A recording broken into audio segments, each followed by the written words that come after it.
Mister are के classes में आपका फिर से स्वागत है।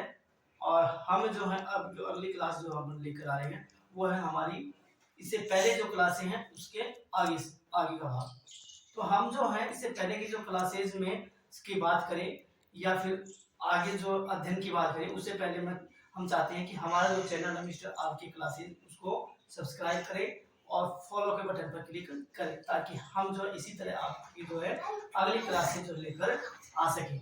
तो हम जो है पहले जो जो क्लासें हमारी स्टार्ट की गई थी उसमें बात करते थे पृथ्वी के आंतरिक संरचना की बात। तो उसको उसके बारे में हम पढ़ते हैं पृथ्वी की आंतरिक संरचना की बात करें।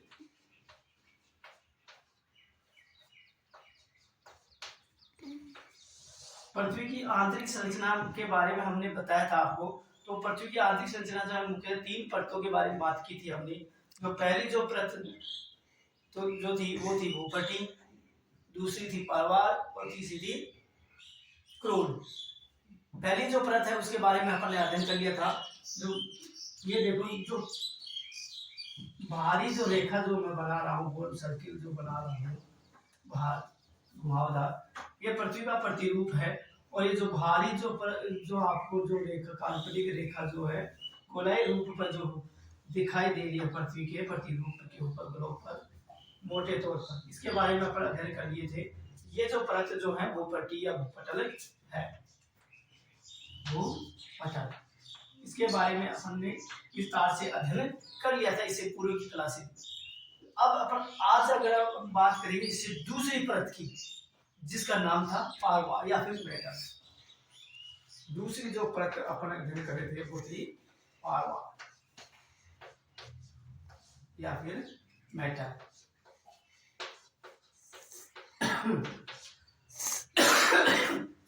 ये है इसकी दूसरी परत पृथ्वी की गोलाई के अंदर। अगर इसका जो है इसका भी जो है आकार अपन बना देते हैं।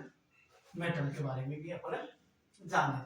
पृथ्वी की पहली परत जो है उसकी बात हम कर ली थी।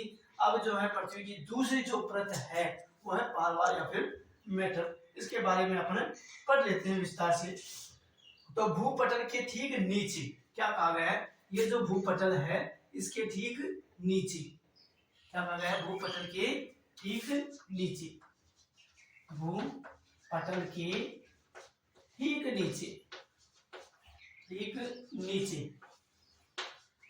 ठीक नीचे कौन सी परत पाई जाती है, मेटल, मेटल परत पाई जाती है, पाई जाती है। भूपटल के ठीक नीचे कौन सी परत पाई जाती है, मेटल या फिर पारवार जो है वो परत पाई जाती है, जो 2900 मतलब 2900 किलोमीटर इसकी मोटाई या गहराई तक ये फैली हुई है। अगर हम इसकी बात करें गहराई की, इस परत की जो गहराई है, इस परत की अगर हम बात करें इसकी गहराई की, तो ये जो है 2900 किलोमीटर, 200 किलोमीटर गहराई तक फैली हुई है पृथ्वी के आंतरिक भाग में, गहराई तक फैली हुई है। और वो जो परत थी ये थी 6 से 48 किलोमीटर, 6 से 48 किलोमीटर गहराई। और ये जो परत है वो है 2900 किलोमीटर। अब देखो ये तीसरी परत भी मैं बना देता हूँ एक बार, वैसे इसके बारे में बाद में अध्ययन करेंगे। इसकी जो गहराई जो है वो है 2900 किलोमीटर और इसकी जो भूपट्टी की जो गहराई जो थी वो 6 से या मोटाई जो थी 6 से 48 किलोमीटर तक फैली हुई। इस जो परत है दूसरी जो परत है पारवार, इस परत में देखो पीएमएस तरंगों की गति जो है वो तीव्र हो जाती है। जो दो तरंगों की अपन बात करें की थी हमने, इससे पहले जो परत है भूपट्टी में, उसमें ठोस भाग में P और S तरंगें जो प्रवाहित होती थी, वो ही तरंगें जो हैं इसमें P और S, P एवं और S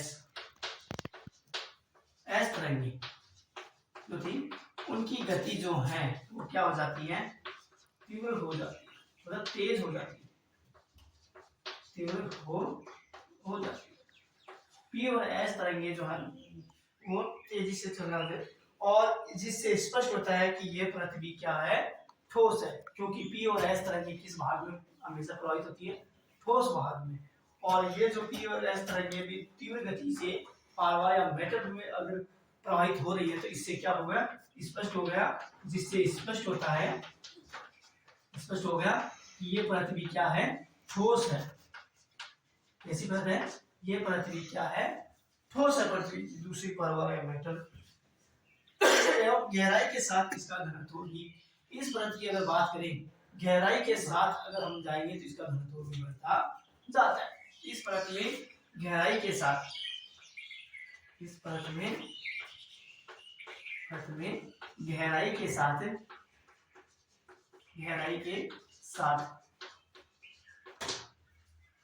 घनत्व जो है बढ़ता जाता है, घनत्व बढ़ता जाता है। अब इसके आगे हम चलते हैं। यहाँ जो निचली भूपट्टी और ऊपरी मेटल के मध्य, देखो क्या कहा गया है कि ये इसका अगले जो बात की गई यहाँ पर, इस परत के अंदर पारवा या मेटल के अंदर, देखो इस पारवा जो ये मेटल है, अगर इसकी बात करें तो इसकी जो भूपट्टी जो है, इसकी भारी जो परत है ये, और इसकी मेटल की जो ये परत है, इसकी बात करें, इसके बीच में देखो, इसके बीच के अंदर निचली और भूपट्टी एवं ऊपरी मेटल के मध्य एक असंबद्धता विकसित होती है, एक असंबद्धता पाई जाती है। ये भारी परत जो है, भूपट्टी जो है, इसकी भारी परत और ये मेटल की जो है आंतरिक जो परत है, ऊपरी परत, इसके बीच में असंबद्धता पाई जाती है। तो इसको थोड़ा लिख के समझते हैं। यहाँ निचली परत या निचली भूपट्टी में, निचली भूपट्टी पर, भूपट्टी, निचली भूपट्टी एवं ऊपरी मेटल, ऊपरी मेटल, मेटल के मध्य, एक असंबद्धता विकसित होती है, एक असंबद्धता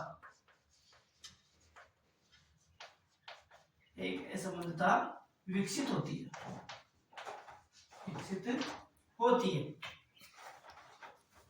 है, जिसे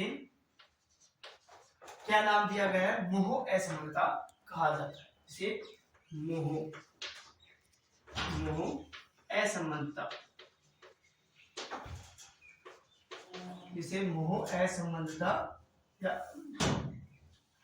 कहा जाता है, मोह असंबद्धता। देखो ये बाहरी जो परत, इसको कहा जाता है विकसित होती है मोह असंबद्धता,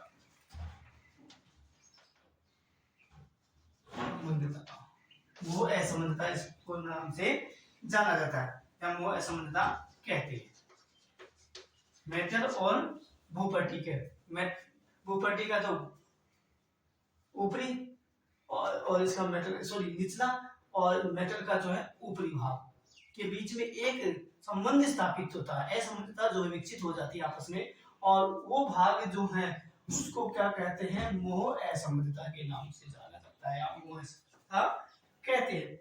अब इसे सर्वप्रथम जो है, ये मोह जो असंबद्धता है, इसे सर्वप्रथम जो है मोहरोविसिस ने, ये जो है मोह असंबद्धता जो है, इसको सर्वप्रथम,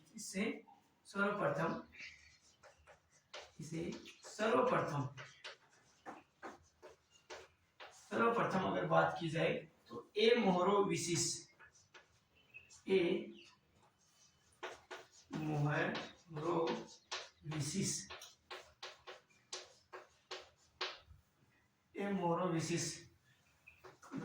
बंद कर देते इसका नाम, मोहरोविसिस ने सन 1909 में, सन 1909 में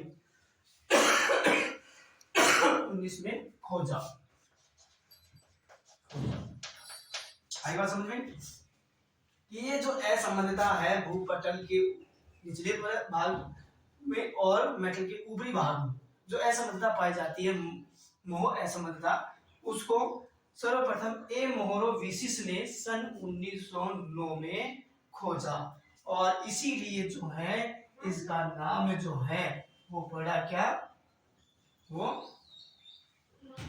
मोह असमानता, उन्हीं के नाम पर इसका नाम विकसित हो गया। अब देखो यह परत जो है किससे मिलकर बनी होती है, इसमें भी दो खनिज जो मुख्यतः पाए जाते हैं।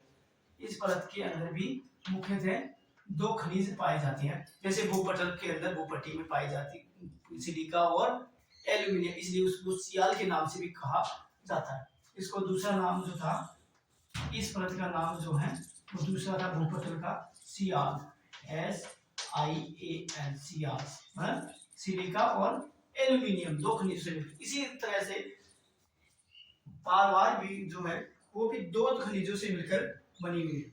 यह परत भी जो है दो खनिजों से मिलकर बनी है, दो खनिजों से मिलकर बनी हुई, वो है सिलिका, पहला है Si सिलिका, दूसरा है मैग्नीशियम, दूसरा है magnesium, magnesium, silica Si plus Ma, magnesium, silica Ma, magnesium M से मिलकर बनी। दो खनिज पाए जाते हैं इस परत में। इस परत में भी कितने खनिज हैं, दो खनिज, जिसको क्या नाम दिया गया, सिलिका का Si, मैग्नीशियम Ma, और इसीलिए इसको दूसरा नाम पड़ा वो है सीमा, SiMa। दो खनिज इस परत में पाए जाते हैं, सिलिका प्लस मैग्नीशियम, और ये जो परत इसमें था सिलिका और एल्यूमिनियम प्लस एल्यूमिनियम, जिसको सियाल के नाम से जाना था। अब इस परत में Si और मैग्नीशियम है, इसलिए इसको सीमा के नाम से भी इसको जाना जाता। इस परत को क्या कहा जाता है, दूसरा नाम जो है इस परत का वो है सीमा कहा जाता है। इसको सीमा कहते हैं क्योंकि ये सिलिका और मैग्नीशियम से दो खनिजों से मिलकर बनी हुई है, और इसीलिए इसको सीमा, Si सिलिका M मैग्नीशियम, इसको सीमा के नाम से भी जाना जाता है, सीमा, इसलिए इसको सीमा भी कहते हैं। अब इसी परत के अंदर अगर आगे हम बात करें थोड़ा सा है, ये ज्वालामुखी के समय यहीं से जो है लावा उद्गार होता है। ये जो पारवार जो है, जब ज्वालामुखी पृथ्वी के धरातल से जो निकलता है, उद्गार होता है, तो याद रखना ज्वालामुखी का उद्गार भी, ज्वालामुखी का उद्गार, ज्वालामुखी का उद्गार भी जो है वो इसी परत से होता है, इसी परत से, मतलब मेटल से या पारवार से ही होता है। इस प्रकार से हमने जो है पृथ्वी की आंतरिक संरचना की दूसरी परत के बारे में हमने जाना, पारवार या मेटल, उसमें ज्वालामुखी का उद्गार, उसकी मोटाई, उसकी गहराई 2200 किलोमीटर की गहराई के रूप में, और जो मुख्य दो खनिजों के में पाई जाती है। इसी के रूप में हमारी जो दूसरी परत है पृथ्वी की आंतरिक संरचना जो है वो कंप्लीट होती है। और अगली जो क्लास जो अपन लेकर आएंगे पृथ्वी की आंतरिक संरचना के अंदर तीसरी परत क्रोड, उसकी क्लास हम लेकर आएंगे। और उसके लिए हम जो है हमारा जो चैनल है मिस्टर आर की क्लासेस, उसको सब्सक्राइब एवं फॉलो करना न भूलें, ताकि हम जो है आपके सामने जो है आगे की क्लासेस जो है सुचारू रूप से लेकर आए। और लाइक और कमेंट्स करना बिल्कुल न भूलें। मिस्टर आर की क्लासेस से आप जो है अध्ययन कर रहे हैं, इसको फॉलो, लाइक और सब्सक्राइब करना ना भूलें।